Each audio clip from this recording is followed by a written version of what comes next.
If you're thinking about moving to Arizona in 2026, one of the biggest mistakes people make is assuming the Phoenix Metro is all the same. It's not, not even close. The valley is massive, and every pocket feels completely different in how it lives, drives, appreciates, and attracts buyers. I work with people relocating here every week, and the biggest question I get is always some version of, where should we live? The better question is, what kind of lifestyle do you want and what trade-offs are you willing to make? Let's walk through the entire valley, central, north, east, and west, and I'll give you the real feel of each area, including things most relocation videos never mention. Starting with Central Phoenix. This is where the city actually feels like a city. You'll find historic neighborhoods, mature trees, mid-century homes, and pockets of modern infill all mixed together. Areas like Encanto, Willow, and parts of Uptown attract buyers who want character over cookie cutter. A lot of homes here were built in the 40s, 50s, and 60s, which means charm, but also more variation in condition and floor plans. One thing people don't realize until they live here is how central everything feels. Restaurants, museums, sporting events, concerts, you're rarely more than 10 to 15 minutes away from something. The flip side is lot sizes tend to be smaller, streets can be tighter, and prices per square foot are higher than you might expect because of the location. Central Phoenix is great for buyers who want walkability, older architecture, and a true urban feel. It's less ideal if you want brand new construction, big yards, or HOA style amenities. Scottsdale is a completely different animal. Lifestyle is the key word here. Restaurants, golf, hiking, nightlife, shopping. It's all built into the identity of the city. But Scottsdale itself isn't one thing. South Scottsdale is very different from North Scottsdale. South Scottsdale leans younger, more social, more condo and townhome heavy. North Scottsdale is where you get into larger custom homes, gated communities, desert landscapes, and higher price points. One thing many buyers don't realize is how much HOA presence increases as you move north and east in Scottsdale. Hidden gem detail: North Scottsdale offers some of the best dark sky desert living while still being within 30 minutes of high-end dining. If privacy and views matter more than nightlife, this is where people quietly land. Tempe is fast, energetic, and dense. ASU dominates the area, and that shapes everything: housing, rentals, traffic, and nightlife. Condos and townhomes are common, and rental demand is extremely strong. Tempe is popular with investors, students, and buyers who want central freeway access and shorter commutes. What people don't expect is that Tempe also has quieter pockets tucked near the lake and along the borders of Mesa and Scottsdale. Those areas attract long-term homeowners who like the location but not the party scene. West and Central Mesa often get overlooked, but they're one of the best value plays in the valley. Older ranch homes, larger lots, fewer HOAs, and pricing that still makes sense compared to Scottsdale or Tempe. Mesa also has a surprisingly strong arts and culture scene downtown, with theaters, coffee shops, and community events that most outsiders never hear about. Mesa as a whole is massive, and it's one of the most diverse cities in Arizona. In terms of housing styles, price points, and demographics, that diversity is exactly why it performs well long-term. Moving north, North Phoenix acts as a transition zone between the city and the suburbs. It's convenient, established, and often overlooked. You get solid freeway access with I-17 and Loop 101, strong rental demand, and more affordability than Scottsdale while still staying close to job centers.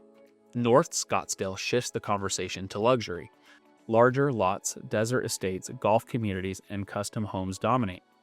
It's quieter, more private, and more HOA driven. Buyers here tend to be intentional: second homes, retirees, executives, and people prioritizing space and views over walkability. Anthem is one of the most recognizable master plan communities in the North Valley. Newer homes, strict HOAs, and a strong sense of community. You'll find parks, trails, pools, and organized events that make it feel almost self-contained. The trade-off is distance. Anthem sits farther north, so commutes can be longer. Cave Creek is one of the most unique pockets in the valley: western, artsy, upscale, rural. Equestrian properties, custom homes, dirt roads mixed with luxury builds. It's not polished suburbia. And that's exactly why people love it. Buyers here value freedom, land, and character more than uniformity. Now let's talk East Valley, which is where a huge amount of relocation demand is landing. Mesa spans everything from historic neighborhoods to new master plan communities in East Mesa, and it quietly has one of the strongest luxury markets in the East Valley. You'll find gated estates, custom homes on acreage, citrus corridor properties, and pockets where homes rival Scottsdale in size and finish, without the Scottsdale price tag. Larger lots, fewer HOAs, and strong long-term demand make Mesa attractive for both luxury buyers and move-up families. East Mesa, especially near the 202, feels completely different from older Mesa. Newer homes, cleaner layouts, better freeway access, and a more refined suburban pace. Gilbert is polished and intentional. Newer homes, strong HOA presence, top-rated schools, and an emphasis on parks and trails. It attracts families who want structure and consistency. Downtown Gilbert is also one of the best surprise food scenes in the valley, very walkable, very active, and constantly evolving. Chandler is a workhorse city. Strong job market, especially with Intel and the tech corridor, a good balance between HOA and non-HOA neighborhoods, solid appreciation, and great freeway connectivity. Chandler quietly performs very well long-term because it checks so many boxes without being flashy. Queen Creek is where growth is happening fast. Larger lots, master plan communities, and a semi-rural feel that's slowly becoming more suburban. People move here for space inside and out. One thing buyers don't always anticipate is how quickly amenities are catching up. Restaurant shopping and schools are expanding every year. Santan Valley is one of the most affordable places to buy newer construction in the East Valley. Bigger homes for the money, newer builds, and fewer frills. Commutes can be longer and amenities are still developing, but for buyers prioritizing square footage and price, it's a strong option. Apache Junction surprises people. There's an older, rugged side with mountain views, older homes, and a more no-frills lifestyle, but there's also a growing new build pocket offering entry-level pricing, modern layouts, and opportunities for first-time buyers who feel priced out of Gilbert, Queen Creek, and even Mesa. The Superstition Mountains are a major draw, and outdoor access here is unmatched. Gold Canyon, just east of Apache Junction, offers a quieter, more scenic lifestyle with golf communities and mountain views. It's slower paced, but incredibly beautiful. Now let's move west. Glendale is established and diverse with pockets of revitalization. Strong rental demand, historic neighborhoods, and proximity to downtown Phoenix. The stadium area brings a big city feel that some buyers love and others avoid. Peoria blends suburban living with outdoor access. Lake Pleasant, hiking, and newer developments in North Peoria drive demand. North Peoria in particular has seen strong appreciation and attracts buyers looking for newer homes without Scottsdale pricing. Surprise offers affordability, newer homes, and wide streets. It's popular with retirees, families, and buyers who want value per square foot. Amenities are improving steadily and the city continues to grow. Buckeye is future-focused. Massive growth, new infrastructure, large lots, and long-term appreciation potential.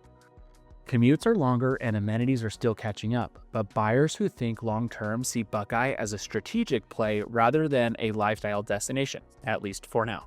The biggest takeaway, if you're moving to Arizona, is this. There is no best city. There's only the best fit for how you live, work, and spend your time. Arizona rewards buyers who understand trade-offs. Space versus commute, newer homes versus character, HOA structure versus freedom, price versus proximity. If you're relocating, upgrading, or even just thinking ahead for 2026, getting this decision right matters more than timing the market. Feel free to reach out.